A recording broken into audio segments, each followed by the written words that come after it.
4, check. 1, yeah, there we go. That's better. Look, this, it's recorded at least. Works. So I think we could do that. I thoroughly enjoy answering questions on anything that you have seen so far, but also, at least in the .NET API, the validator is where most of the my current implementation effort is going. And so I wouldn't mind if you were interested in sharing with you a few details of where I'm heading with the .NET API validation stuff. So that we can do. And what on your side? So I guess the one thing, if I can't get the monitor going, I might not be able to code because I'm sure there's no Java IDE on this, but that's okay. I'm not too worried about that. One thing, we could give it a shot. Don't worry about it. We'll figure that out as we go.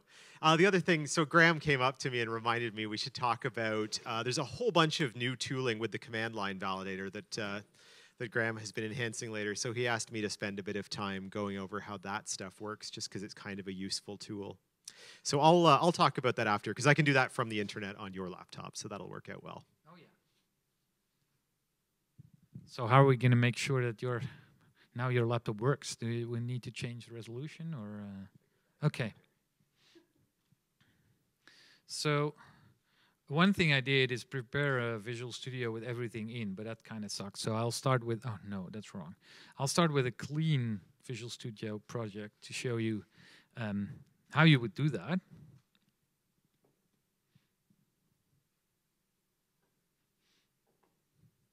Of course, there's a much bigger risk of things going wrong, but that's part of the fun. So let's do File, New Project. And I'm starting, so we fully support FHIRnet Core currently. That's mostly what I'm doing now. So let's create a FHIRnet Core application. So that basically means it would run on anything, including your Mac and Linux. And Microsoft actually made that work.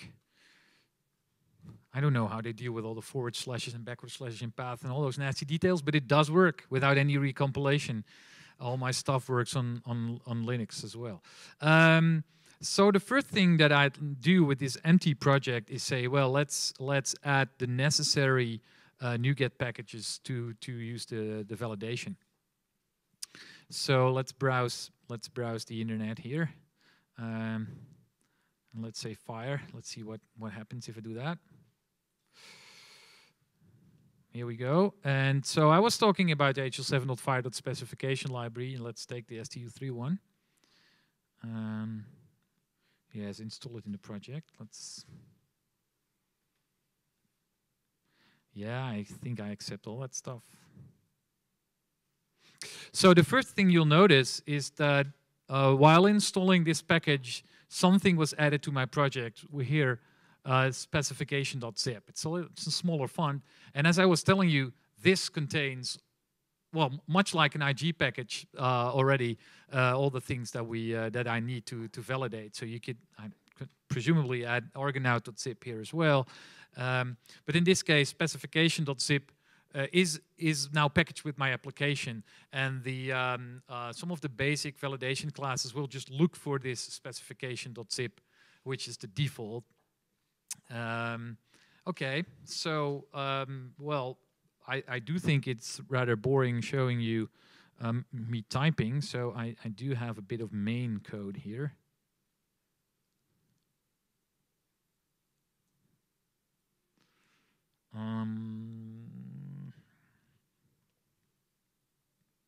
So program should have an empty main. Yeah, it does. Programming with one hand. Paste this code. Oh, that's a double main.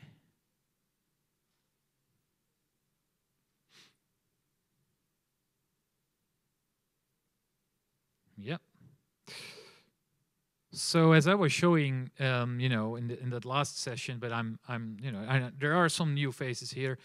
Here is one of those sources, zip source.create validation source. What that will do is find a validation source, so that's input for the structure definitions, and it would specifically look for specification.zip. but you could also create a new zip source with an explicit name, and then you could lead that to, say, the Argonaut zip file. And then there's a directory source here that looks for profiles stored in C data my profiles. Those two combined go into the multi-resolver and so on. Well, there's a lot of red squigglies here, so I'll ask Visual Studio to add the right using statements. That's better. This one as well. And, well, because of... So what I'm doing here is I'm constricting a patient, just saying active is true, because that's the only thing I think that is required. So it would be better to leave it off and see if that actually produces an error. Even that's not, I think you can't send something empty. Well, let's see what happens. So let's just, and as you can see, the validator here, it has a thing called results, which is an operation outcome. Now, this is an operation outcome on steroids because you can, I added methods to it to say, is it a success? Because operation outcome itself, I found really usable as my base structure for reporting the outcomes, even the warnings and so on. Everything you need is in it. So with that fancy results here, there's, you can also say results dot, because you say you could filter on warnings. Let's say, see, there's also the number of warnings in it, or let's see if I'm was it filter, fatals, and so on. I did that by using that neat C# feature, also called extension methods, whereby as soon as you're adding this package, you get extra methods on operation outcome, turning it into some kind of full report-like structure for the validation output. I love extension methods. Anyway, what it's doing, it's validating it. It says, well, just turn it into a string so we have a human readable report and wait for a read line. So let's see what happens when I press play.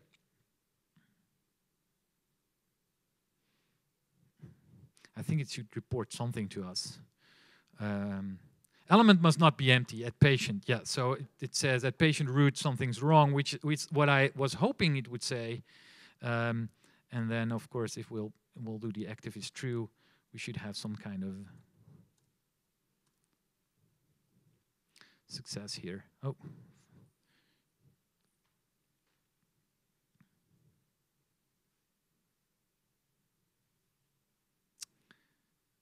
Yeah, overall result, success. So that worked from a perspective of the validator, and that's more or less the basics. I mean, there's lots of other other configurations. So if we take a short look at the validator settings, well, probably there's quite a lot, but you always need more. And I wonder, sometimes those are the details. I wonder about how happy did that. As you can see, one of the validation settings is actually pointing to this resolver. And of course, these all have kind of configuration options as well. So it's, all in all, generate a snapshot or not. So the snapshot generator all by itself is a difficult operation, turning a structure differential into a full snapshot, and that's been called from the validator. So there's all kinds of things you can do there. Let's see. What's the implication of setting that to true or false?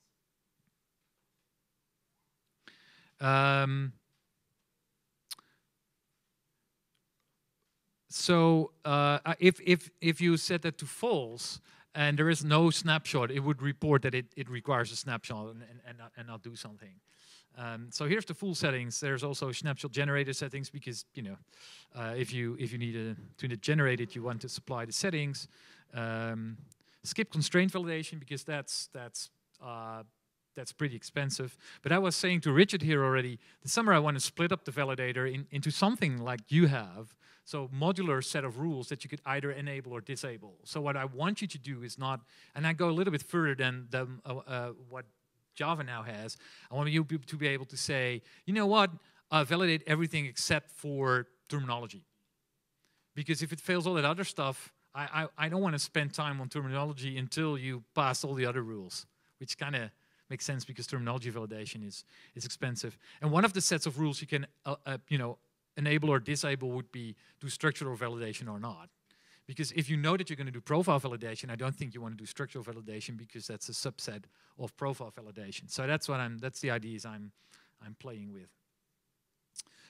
So that's the basic of running it in .NET. Are there any questions about that? Yeah.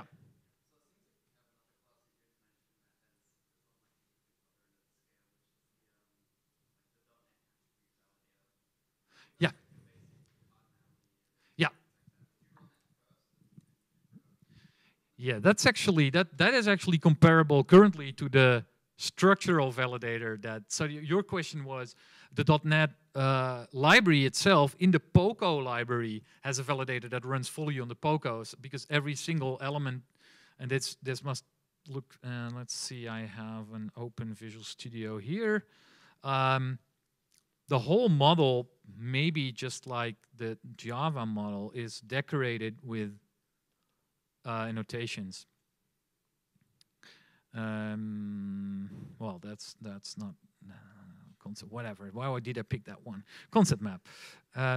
No, I should go into the. This is the handwritten stuff. Of C# allows you to spread your code in multiple classes, which is pretty useful now and then. And this is the generated stuff that has all kinds of annotations on it, indicating whether something is required or not. So here, FHIR element type, well, this just has an order, so it's not mandatory, but that's all there. For cardinality constraint here, for example, is one. And so there is a separate validator that's not integrated with this technology that I was just saying that validates your instance against these attributes. But I didn't have to do a lot for that because Microsoft itself provided a validation kind of validation functionality for these attributes. In fact, if you integrate this into your user interface, if you bind this to your user interface, and the user interface would put a value into these, then it would automatically run these constraints. I wouldn't have to do anything about that. So I followed Microsoft's framework rules for having some of these validations in here. And in fact, one of the biggest users of that is our Forge tool, because that immediately shows validation errors based on this. But that's a total separate thing. But maybe I would integrate that kind of validation as a module as well into the main validator. Yeah. But yeah, you would have to run them separately. So first that one, and then the main validator. Yeah, yeah. So you do the lightweight first.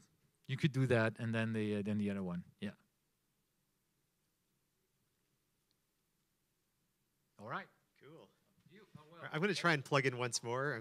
This time I'll do it with the mini HDMI, and maybe that'll work. And if not, I will give up and do something else. We do have the mini. I do. Then we even have the option of trying VGA. Yeah, no kidding. Well, if it doesn't work, I'm not going to spend any more. Hey, there we go. Yeah, lovely. It worked for a second, but then it stopped. We could do VGA. No, I don't want to bore people with watching us make this work. I'm going to work on your computer because there's nothing worse than watching a presenter screw around with resolution settings for 20 minutes. Somewhere here, yeah. This is directional, yeah. There we go. Okay, done. Okay, so I'm not gonna. You know what? Ultimately, what I was gonna go through on my laptop was a little example of going through the validator. I don't think it's terribly necessary, only because I had code samples up on the slides that I went through. All of the examples they're all a part of the FHIR starters package. So if you want to play with validation and see it run, the first thing you should do is literally Google FHIR starters, FHIR starters. You will find a GitHub repository with that name that has a whole bunch of samples in it, including samples of validation. And anything I could have showed you, you'd be able to do yourself. They're ready to go sort of examples. And that includes validation, it includes servers, it includes clients. So, pick your thing with FHIR. There's a bunch of examples on there of that.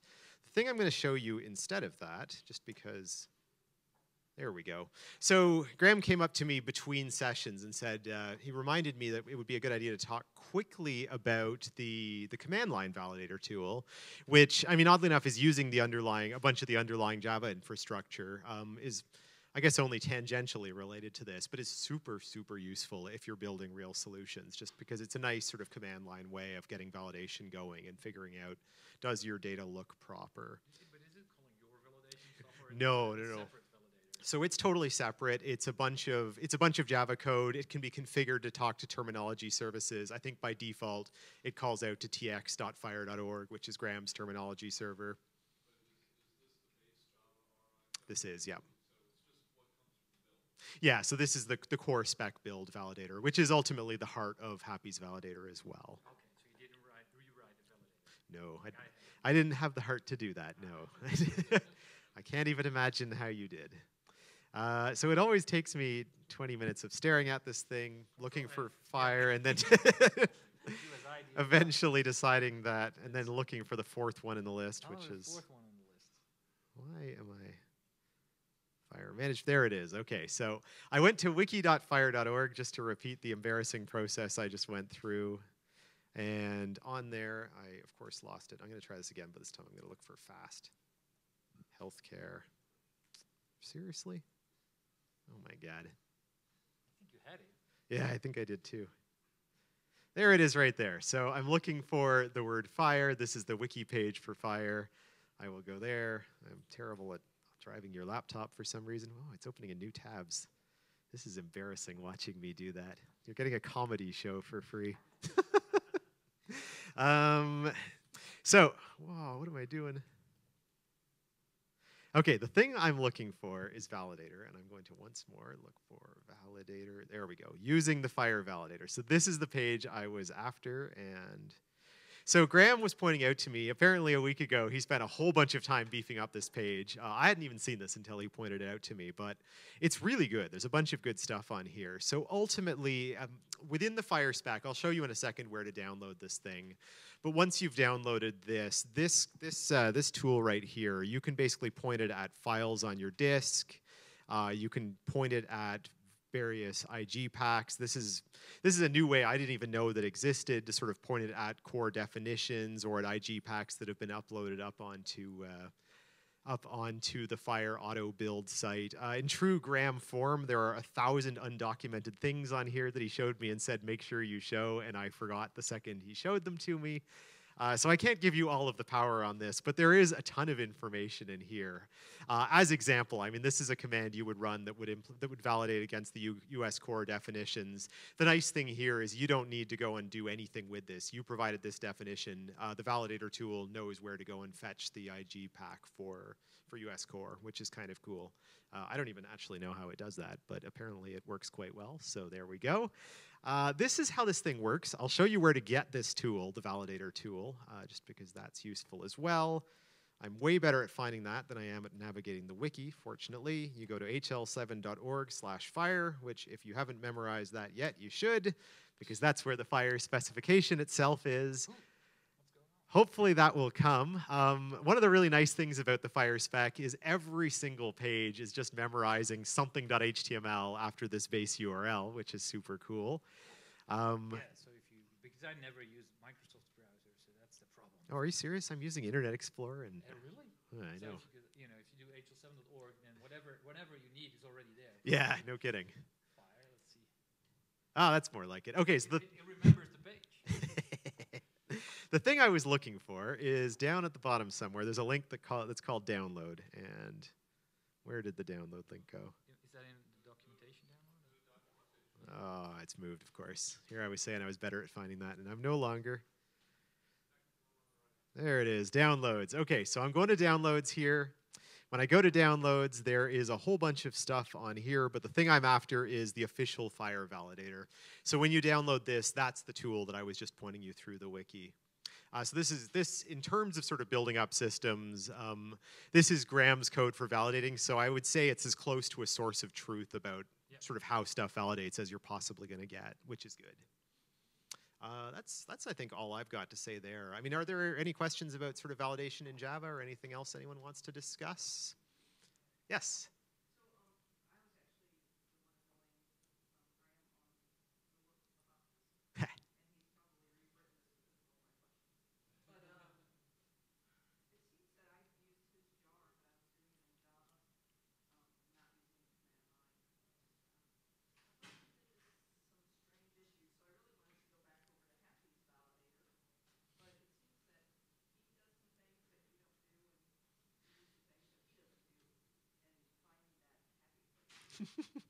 Yes. So the question for the group, of course, is, well, first off, a comment that you were the one that convinced Graham or bothered Graham until he beefed up the wiki page, which is great. That's the more people that bother Graham to improve documentation, I would say, the better. Hopefully he doesn't watch this video later and realize I'm saying that, but there you go. So the second question, of course, is it is, of course, possible. Like the official FHIR validator is a jar file. Because it's a jar file, you can certainly embed it into your Java code. You're not technically using Happy doing that, but it is a thing that works. There are some functional differences between Happy's validator and the reference validator, I'll call it. In terms of the actual semantics of validation, there are no differences. Like the actual validation engine itself is identical. Like what Happy has is a copy of those same classes. But there's a bunch of the sort of infrastructure that surrounds it that's different. The way that it fetches profiles, the way that it fetches IGs, that type of thing is all a little bit different in Happy. I'm not personally aware of anything that can be done with the reference validator that can't be done with Happy's validator. I'm sure there is something. Like I'm definitely not saying there is.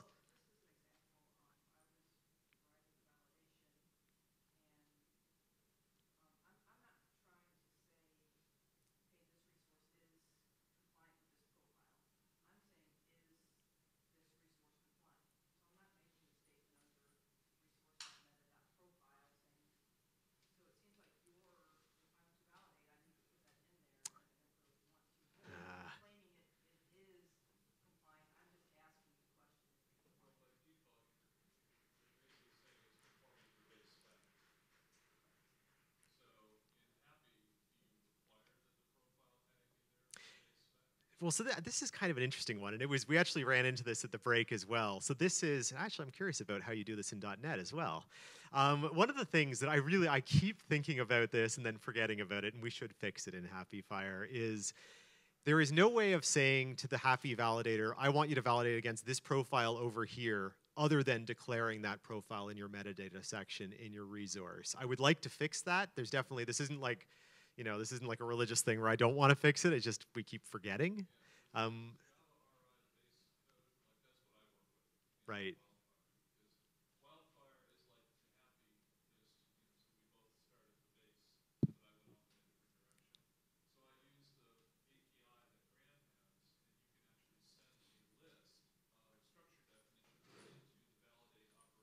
Right.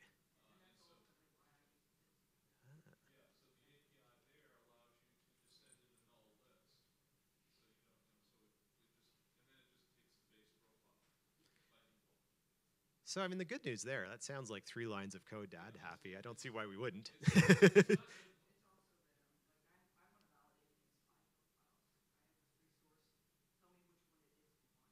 Right.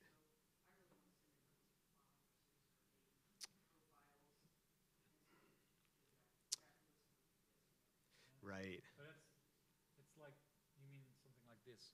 You were wondering in a dot, that's not rocket science, but the instance and then a list of string with the definition you arrive.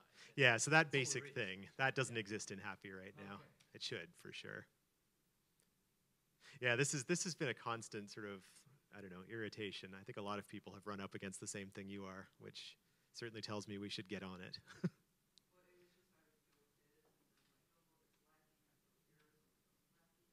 Yeah. Right, makes sense. I will add that to my list of things to do this evening.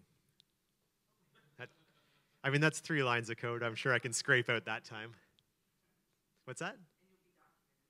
Oh, of course. I'm really good at that.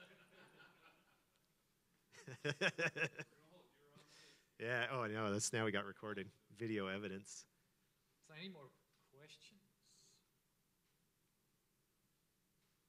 So I think in a break I was asking you. You said structural validation is cheap. I said, but you need to get even structural information. You need to get from somewhere. So your structural validation is also based on those attribute elements, just like in the .NET API, right? Okay, yeah. So just as a heads up for if you're working with the .NET API, I'm actually going to provide something that that does something like that. But I've abstracted it again a little bit more away. So it's going to be I'm going to introduce a set of readers, XML and JSON readers that implement that I element navigator interface, so you can run validation on top of them. But one of them would have an interface that provides basic structural input. So instead of requiring a whole structure definition, which is big, it's an interface with just the structural aspects that you need to do structural validation. And one of the implementations obviously is running on top of structure definition, and one of the implementations obviously is running on top of the attributes in the POCO. So you could decide on whether you want it derived from your POCO classes or the sometimes more expensive to get to stuff. So there's now a class in the new, it's not yet in production, there's now an untyped XML DOM FHIR navigator here, which is the lowest level implementation of that I element navigator class that will accept almost anything. So it doesn't do any validation at all. And you'd think that's weird, but there is actually quite a few uses for that. For example, both Forge and Simplifier like to be able to read FHIR files even if they're partly crap or from an unexpected FHIR version. So this reader actually has almost no assumptions. And then you can stack on top of that a type reader which connects the data you're having here in the instance with some of that type data. And once those two are combined, then you can decide on which rules you want to, because once you've combined it with a structure definition, you can then say, okay, now I want to do terminology validation, now I want to do this, I want to do that. So kind of designing a structured, set of navigators that going to do that. But I'm gonna work on that. Well, I was working on that, getting on the plane here, and so you see these red squigglies here, because what I was also building was the class you have to report errors. Right now, the thing you get is an operation outcome. But on the lower levels, that's actually when it's something like an event. So if something happens, trigger a callback in the calling class instead of throwing exceptions. Exceptions are exceptionally expensive. So I'm copying that approach in the .NET API as well. It's not finished yet, but just to give you a heads up of what's going on. We're copying each other's approaches back and forth. So, all right. Thank you all.